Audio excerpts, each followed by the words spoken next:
ପିଲାମାନେ କେମିତି ଅଛ? ଆଶା କରେ ନିଶ୍ଚୟ ଭଲରେ ଥିବ। ତେବେ ଚାଲ ଆଜି ଷଷ୍ଠ ଶ୍ରେଣୀର ଆମ ସାହିତ୍ୟ ବହିରେ ଥିବା ଦ୍ୱିତୀୟ ପଦ୍ୟଟିକୁ ପଢ଼ିବା।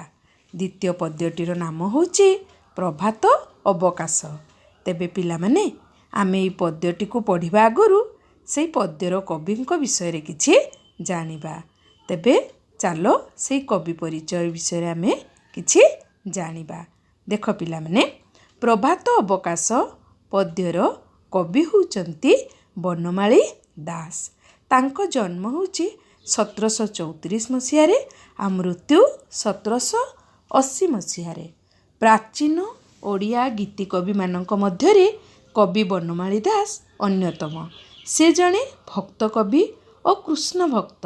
ସେ ପୁରୀରେ ବାସ କରୁଥିଲେ। ଜଗନ୍ନାଥଙ୍କ ସେବକ ଭାବରେ ସେ ବହୁ ଭଜନ ଓ ଜଣାଣ ରଚନା କରିଛନ୍ତି।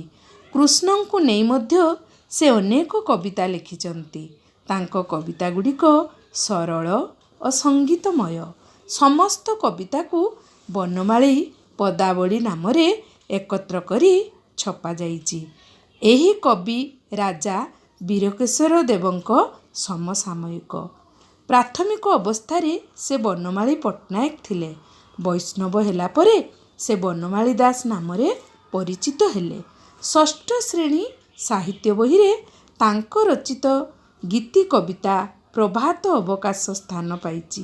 ଏଥିରେ ମାତା ଯଶୋଦା ବାଳକ ଶ୍ରୀକୃଷ୍ଣଙ୍କୁ ପ୍ରଭାତ ସମୟରେ ଶଯ୍ୟା ତ୍ୟାଗ ନିମିତ୍ତ ଦେଇଥିବା ମାତୃସୁଲଭ ଆବେଦନକୁ ପ୍ରକାଶ କରାଯାଇଛି। ତେବେ ପିଲାମାନେ ଚାଲ ଆମେ କବିତାଟିକୁ ପଢ଼ିବା। ଉଠ ନିଶି ପାହିଲା ଏଥର ହେ ବଂଶୀଧର, ହେ ବଂଶୀଧର। ଉଠ ନିଶି ପାହିଲା ଏଥର ହେ ବଂଶୀଧର, ଉଠ ନିଶି ପାହିଲା ଏଥର। ମନ୍ଦିରେ ଡାକିଲେ ଶୁକ, ବୃକ୍ଷରେ ରାବିଲେ କାକ, କୁହୁ କୁହୁ ରଟେ ପିକ, କୁକୁଟ ଡାକିଲେ ପରଖର। ହେ ବଂଶୀଧର, ଉଠ ନିଶି ପାହିଲା ଏଥର।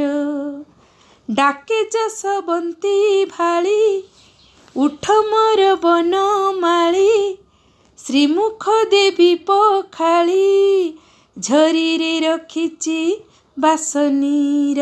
ହେ ବଂଶୀଧର, ଉଠ ନିଶି ପାହିଲା ଏଥର। ହେ ବଂଶୀଧର, ଉଠ ନିଶି ପାହିଲା ଏଥର। ଅମୃତ ପାଣି କଦଳୀ, ଲବଣୀ ସଙ୍ଗତେ ଗଳି, ଅଧାମ ଗଟିକା ପୁଳି, ଖଣ୍ଡ ସଙ୍ଗେ ଭୁଞ୍ଜାଇବି ସର। ହେ ବଂଶୀଧର, ଉଠ ନିଶି ପାହିଲା ଏଥର।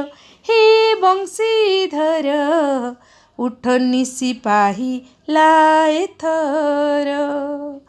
ଉଠ ରାମ ବାସୁଦେବ, ଗଗଷ୍ଠେ ଉଛୁର ହେବ, ଦଧି ଅନ୍ନ ସାଥେ ନେବ, ନଦୀ କୂଳେ କରିବ ଆହାର।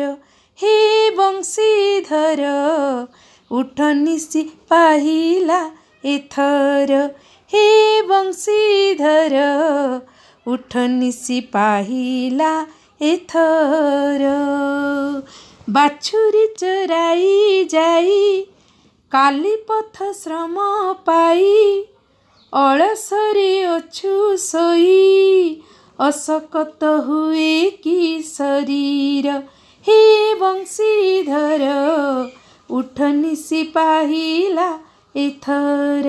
ହେ ବଂଶୀଧର, ଉଠ ନିଶି ପାହିଲା ଏଥର। ସିଂହଦ୍ୱାରେ ଗୋପ ସୁତ, ଡାକନ୍ତି ଉଠ ଅଚ୍ୟୁତ, କେତେ ନିଦ୍ରା ଯାଉ ତୁତ, आकाशे उदय दिन कर हे बंशीधर उठ निशि पाहिला एथर हे बंशीधर उठ निशि पाहिला एथर उठ प्रभु चक्रधर जीवाकु हे बहुछुर बनकु गमन कर बनमाळी चरणी किंकर हे बंशीधर उठ निशि पाहिला एथर हे बंशीधर उठ निशि पाहिला एथर। पिलामाने तुमको पद्यटी किपरि लागिला? हाँ निश्चय भल लागिथिबो। तेबे तुमे पद्यटी को आवृत्ति करिवो आ स्वर देई आवृत्ति करिवो। या पर पीरियड रे आमे यार अर्थ बुझिबा। ठीक अछि। बहुत बहुत धन्यवाद।